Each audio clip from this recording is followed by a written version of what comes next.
Most of the public's perception of human trafficking has been that it's been overseas or from immigrants or is not involved in the United States. Human trafficking to us and what it has evolved to is the utilizing of citizens and individuals here in our local cities to be involved in prostitution, internet crimes, child pornography, and it happens to the children and young adults here in the city of San Diego.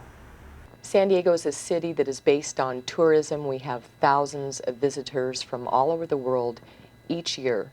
They come to our city looking for entertainment of all sorts. Some of that entertainment includes sex for pay.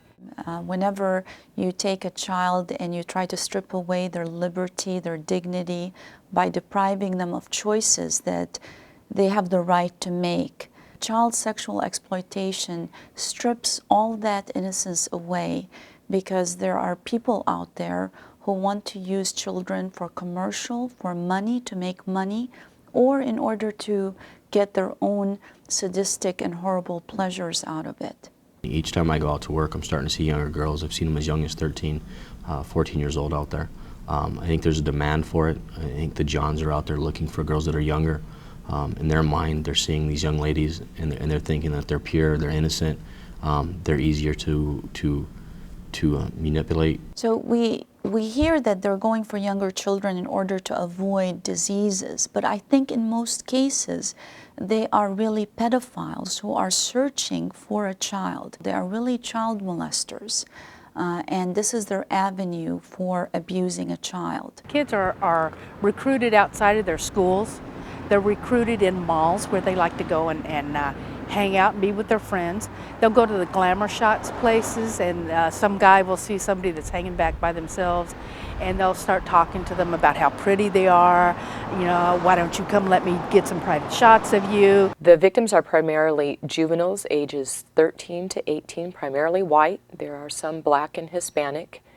They cross every economic stratus, but there are several from economically disenfranchised communities. Sometimes we are seeing girls from a higher economic status who really don't come from abusive homes, but on the internet they're being lured into what they think might be a glamour-filled lifestyle, and instead they are met, and initially it's glamorous and they're getting a lot of attention by the pimp. Soon thereafter it turns into an ugly world of prostitution, and they can't get out of it because now they're too ashamed to go home and tell their parents that they've been duped and what has happened to them. In the beginning, for like the first week, it was great. They call it the honeymoon period, when you first get with somebody and everything's wonderful, you know, you get everything you want and they're just really nice. There's no vacations. Christmas, holiday, every holiday, there's just not a vacation at all. The only vacation you get is when you go to jail. There's multiple websites to be on, and you just post pictures, your phone number, a little ad about you, and you take calls and they come to your room or you go to them, and it's the same thing. It's just prostitution online. And as long as the money's coming, it's great, and then it ends. Many times they don't see themselves as victims. Many times they don't want to give up the person who is exploiting them, their pimp. They may have a love relationship in their mind that exists. And so they don't want to cooperate with law enforcement. They see law enforcement as evil, that law enforcement wants to put that person who is maybe their savior, helping them,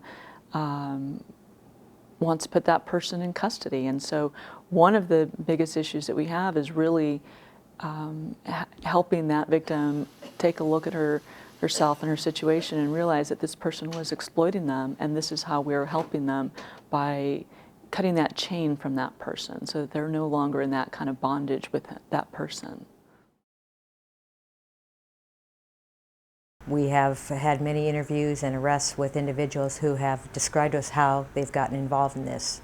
And we see that as organized crime, where we have individuals, the suspects, pimps, and they will actively go out and solicit and recruit runaways, juveniles, missing individuals or young teens to be involved in prostitution. And they do this for the betterment or the benefit of money. And the larger the group that they can produce or make or build with these young teens, it becomes very lucrative for them financially. They operate often very covertly. They often have the girls doing many things, and it is difficult to detain them and arrest and prosecute them. My pimp was watching me 24 hours a day. He was on the boulevard, parked in a parking lot watching me.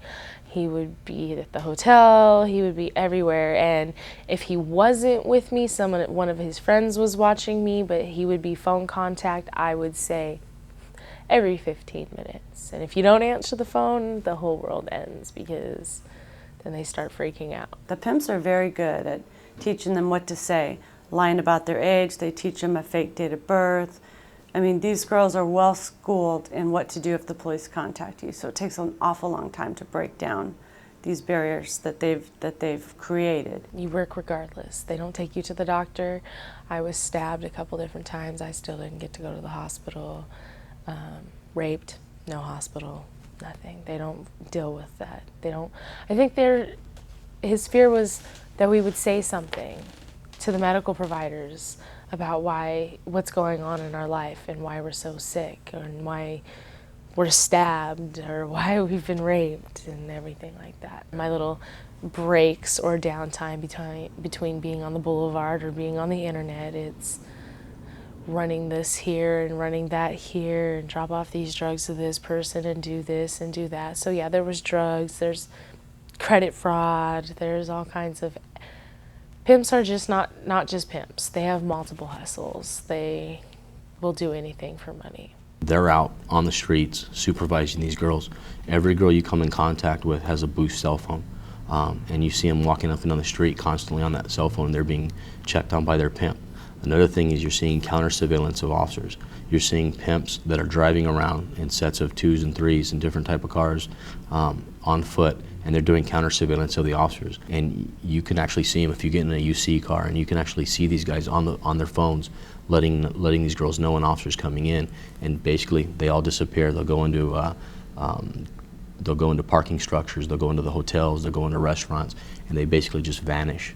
They're picking these girls who have, you know, a loose family, if you will, where dad's not in the home or mom's not in the home, and the one parent that is in the home is working, so they're, you know, the latchkey kid syndrome. And they're picking these kids out, they're singling these kids out, and just feeding off the need for affection.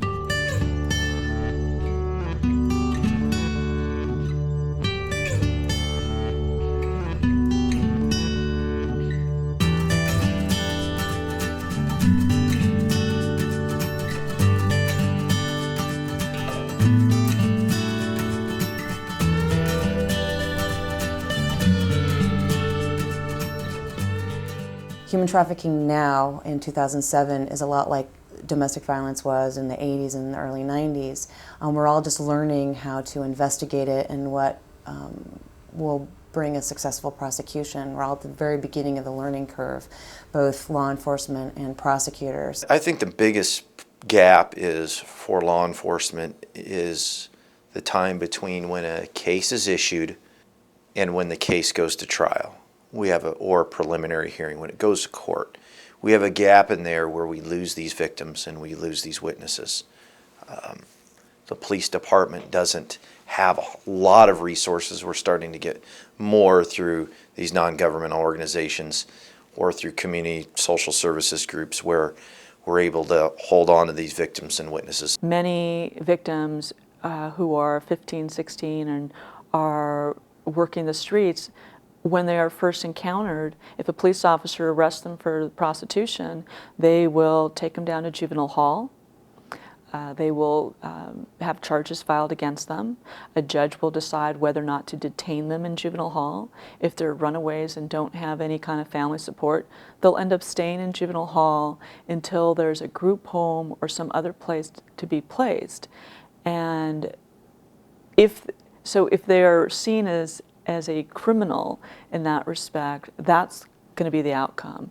If law enforcement, who is now educated to ask the different kinds of questions and sees that same girl engaging in the solicitation prostitution, but sees that they have a pimp, they're being coerced, they're a runaway, all the money goes to this person, and there's that element of duress, then maybe now the police officer will see them as a victim, will take them into protective custody by using a nonprofit organization to help them put them in a safe house, and then try to focus their attention on the pimp to prosecute that person and arrest that person. You also have the traffic victims who are now all incarcerated in the same building. They're sleeping together, eating together, and the younger ones are learning from the older ones, and some victims have said to me, in juvenile hall, I only learn how to do it better and how next time not to be caught. Unless the services become more accessible and those gaps are narrowed, then victims often find themselves returning, unfortunately, to a life of exploitation. I think there's a lot of sort of missing pieces in the investigatory process. Again, we're not sure exactly always what questions to ask, whether or not they're victims of a sexual assault or pimping and pandering or human trafficking or smuggling, or are they robbery victims, are they extortion victims. There just seems to be a lot of sort of missing pieces, again, because human trafficking touches on so many different types of crime. So at the investigatory level, there's those obstacles. At the prosecution level, I think we're having a hard time articulating as prosecutors what human trafficking means and having juries understand exactly what the crime is and the damage it brings to our community. I would say that the information that really needs to get out there is for potential victims or people that are here to generate it in those groups, such as the migrant communities, to really let the victims know that this isn't all pomp and circumstance, that we are dedicated to helping them, but they've kind of got to meet us at little bit, maybe not completely halfway, but they've got to be willing to talk to us and willing to let us help them.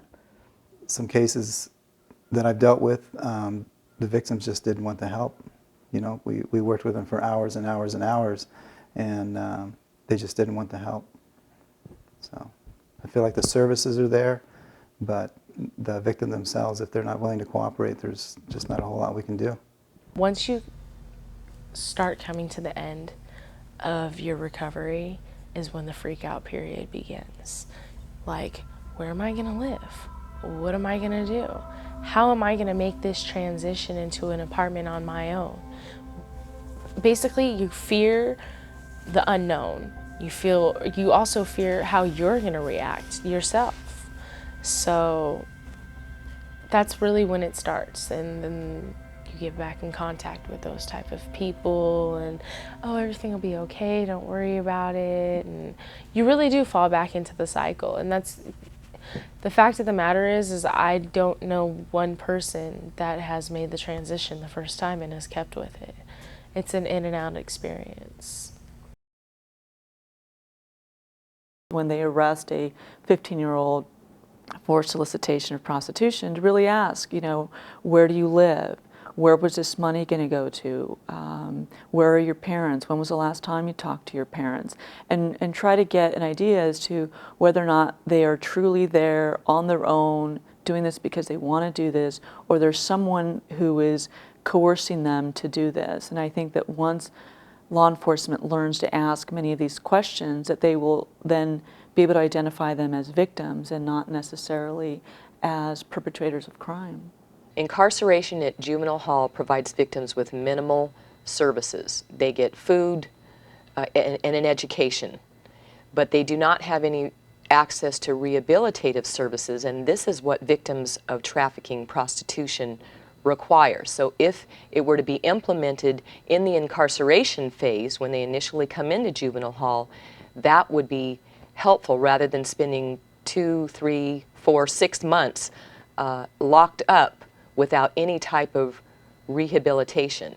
The biggest gap is community outreach, going to these communities, or for San Diego specifically, the migrant community, and really putting it out there that if this is happening, or if you know this is happening in the areas that you work, because local law enforcement, we really find this out in the migrant fields, where Exploiters will take the children out there in different methods. We've seen vans used, temporary sheds or encampments, and they'll bring these children out there to be sexually exploited. So that's where we really run into it on the ground level out here. So if we could reach out to that community and let them know that we really are here to help them. Not everyone in that community thinks that it's okay. Not everyone in that community is a willing participant. So if we could gain their trust and their assistance, I think that would close gaps across the board in this area. I think what we found in the investigation and prosecution of human trafficking is that it touches on so many